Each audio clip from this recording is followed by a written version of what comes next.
मुरैना विधानसभा से समाजवादी पार्टी के पूर्व प्रत्याशी हसीब खान से बलरामपुर जिला संवाददाता गुलाम नबी कुरैशी ने खास बातचीत की। गुलाम नबी कुरैशी ने हसीब खान से कई तीखे सवाल किए, जिसका हसीब खान ने बेबाकी से जवाब दिया। देखिए खास। इस समय हमारे साथ मौजूद हैं उतरौला विधानसभा से समाजवादी पार्टी के पूर्व प्रत्याशी हसीब खान। आइए हम उनसे कुछ अहम मुद्दों पर बात करते हैं। हसीब खान जी, ये बताएं, इस समय हमारे साथ मौजूद हैं उतरौला विधानसभा से समाजवादी पार्टी के पूर्व प्रत्याशी हसीब खान। आइए हम उनसे कुछ अहम मुद्दों पर बात करते हैं। जैसा कि हम पत्रकार लोग क्षेत्र में भ्रमण करते रहते हैं और जनता से सुनते भी रहते हैं कि आप ईद हो या होली दीपावली हो या कोई भी मौका हो, जब भी आप आते हैं तो उतरौला विधानसभा वासियों के लिए कुछ न कुछ करते रहते हैं। इसके बावजूद भी कुछ नेता इस बात को हजम नहीं कर पाते हैं। कोई कहता है कि पैराशूट प्रत्याशी है, कोई कहता है यहाँ कुछ नहीं बांटे, वहाँ कुछ नहीं बांटे। ऐसे में उन्हें आपकी कमियाँ ही लोगों की नजर आती है। आपने इतना लंबा सवाल एक ही बार में कर लिया है, अब मेरा लंबा जवाब भी पूरा सुनिएगा। जैसा आप कहते हैं कि क्षेत्र में कहते हैं कि लोग, जनमानस कहती है कि ईद में भी आते हैं, रमज़ान में भी आते हैं, दीपावली में भी आते हैं, होली में आते हैं। देखो, मैं आता हूँ तो आम जनमानस को पता है कि कुछ ना कुछ उनके लिए करूँगा। मेरा यहाँ ना कोई पेट्रोल पंप है, ना कोई स्कूल है, ना कोई हॉस्पिटल है। यहाँ से मैं लेके कुछ नहीं जाता हूँ। जब आता हूँ तो कुछ ना कुछ यहाँ की जनता को दे के जाता हूँ। अब वो अलग बात है कि एक को फ़ायदा होता है उससे, 100 को फ़ायदा होता है या 500 को फ़ायदा होता है या 5000 को फ़ायदा होता है, लेकिन कुछ लोगों को तो होता ही है। और रही बात हमारे विधानसभा का, तो हमारे विधानसभा में लगभग 4 लाख लोग हैं और 2 से 2.5 लाख लोग ऐसे हैं जो किसी मदद के मोहताज नहीं हैं। वो इस लायक उनको रखा है अल्लाह पाक ने कि वो मदद कर सकते हैं। अब एक उदाहरण मैं आपको दे रहा हूँ। जैसे कि हमने ठंडी में 10,000 कंबल बांटे, तो 2.5 लाख लोग तो बांटने के लायक हैं, तो 1.5 लाख लोग बचे पाने वाले। तो 1.5 लाख लोग में से मैंने 10,000 लोगों को बांटा, तो भी 1,40,000 लोगों को नहीं मिला। भैया, मैं तो कोई मंत्री हूँ नहीं, ना तो मैं विधायक हूँ। यहाँ तो सिर्फ प्रत्याशी ही था।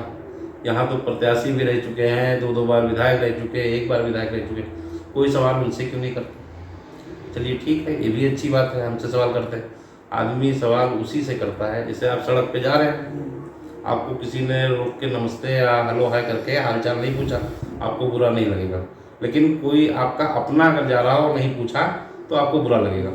तो लोग मुझसे उम्मीद करते हैं, इसलिए ही हमसे सवाल करते हैं। जिसको अपना समझते हैं उसी से सवाल करते हैं।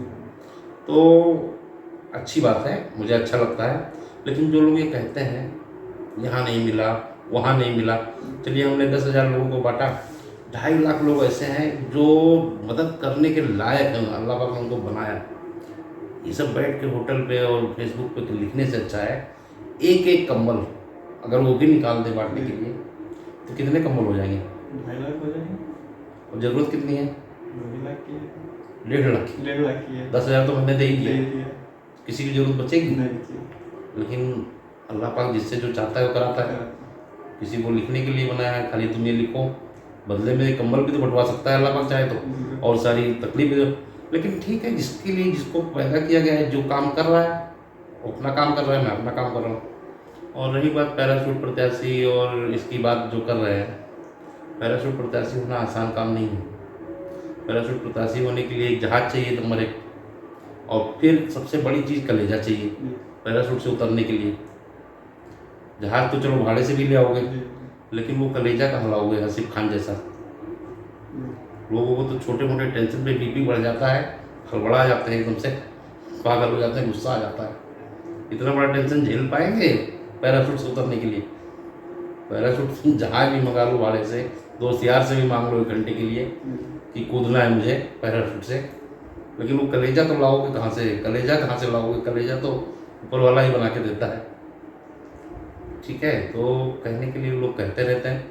और रही बात, आप कहते हो कि ये लिखते हैं, वो लिखते हैं, यहाँ नहीं पटा। ये लोग जो लिखते हैं ये सबसे बड़े फॉलोअर हैं मेरे, मैं उनको धन्यवाद देता हूँ। मैं आपको 2 उदाहरण देता हूँ।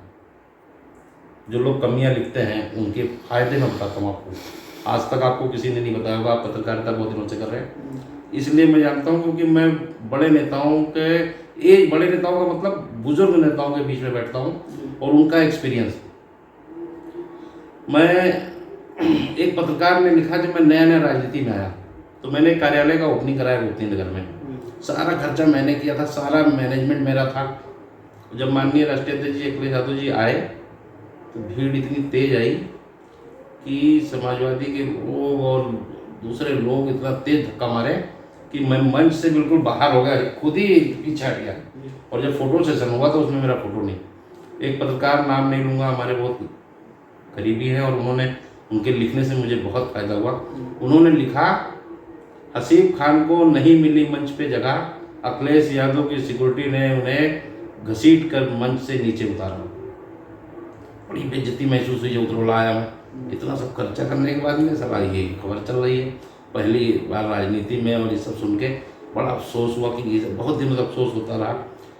उसके बाद में कार्यक्रम था हमारा रमाबाई में, तो रमाबाई का कार्यक्रम राष्ट्रीय अध्यक्ष जी अपनी निगरानी में कराना चाह रहे थे, तो वो हर तीसरे दिन अपडेट लेते थे कि क्या हुआ, देवरिया से कितनी बसें आ रही हैं, गोरखपुर से कितनी बसें आ रही हैं। तो मैं और संजय चौहान डेली दूसरे दिन जाते थे राष्ट्रीय अध्यक्ष जी को अपडेट करने, यहाँ से मान्य जी इतनी बसें आ रही हैं, यहाँ से इतनी आ रही हैं, मतलब पार्क का ये बुकिंग हो गया, ये हो गया हो।